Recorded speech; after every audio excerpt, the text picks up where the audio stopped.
This week we'll be focusing on the college essay, and this brief presentation is intended to provide you with some helpful hints and some cautions about how to make sure you write the best essay possible. So our assignment itself is just a small little essay, 250 to 650 words.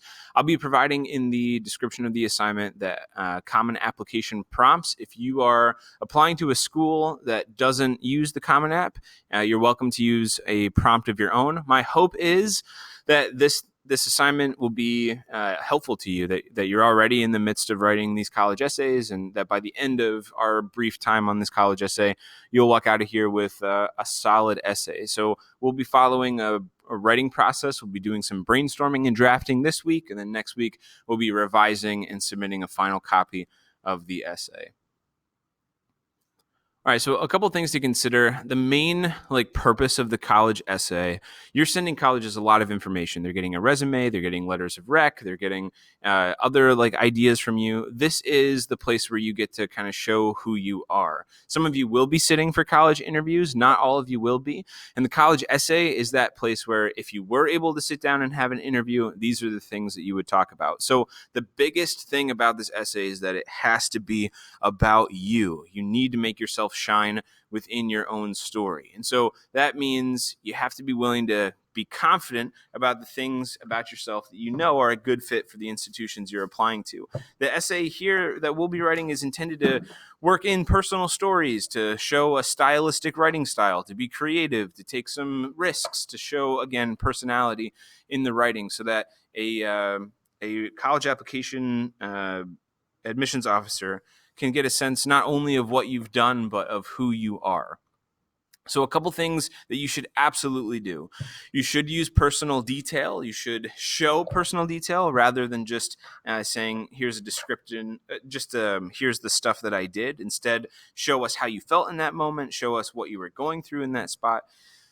You have to be concise for this essay, and this is the hardest thing probably about this essay, is that it's so short. 650 words as a maximum is not a lot of space to really tell a story. And so to do that powerfully, you have to vary your sentence structure, use active voice verbs. You have to make sure that you're writing in a way that's invigorating and grabs the reader's attention.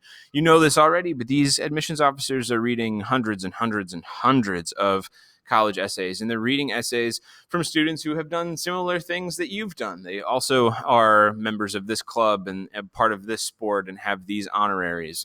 So this is the place where you get to say, you're not just a name with a bunch of labels attached. You're a person, and you're a human being, and there's things that make you tick, and there's things that motivate you and intrigue you and excite you, and those are the things that you should be writing about in this piece. It's very important to have other people read this essay, and you'll have me read it, and you'll get feedback from me, which hopefully will result in a finer tuned essay by the end. But making sure that you proofread this piece is an essential part of this process.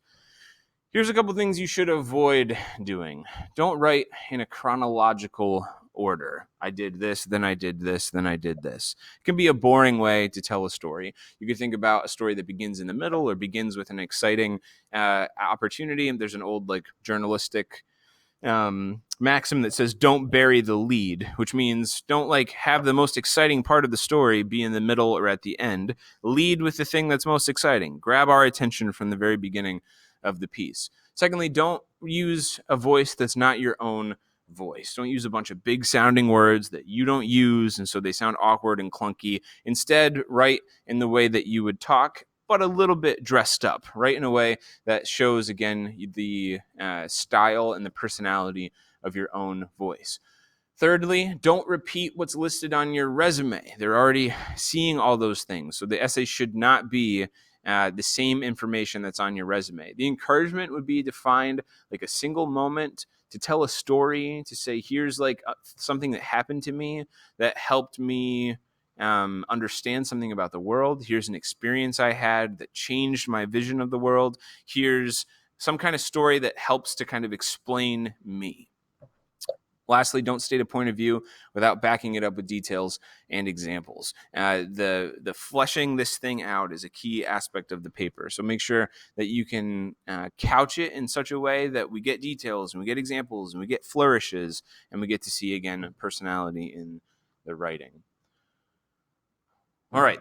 The big thing again, and this will be a note that I will give on many of your early drafts for this college essay, is what does this say about you? What does this say about you? Where are you in this essay? Another easy downfall for this essay is to write about yourself in a passive way. This is something that just happened to you, but you are not an active participant in it. The essay should make you the hero. You are the center point. You are the one doing the acting and the thinking and the moving and the decision making. It's got to make you look real good. So find a story, and even if you need to take some liberties with the story, take the liberties with the story to paint yourself in such a way that a college admissions officer can read 650 words and say, here's the kind of person that we want in our institution.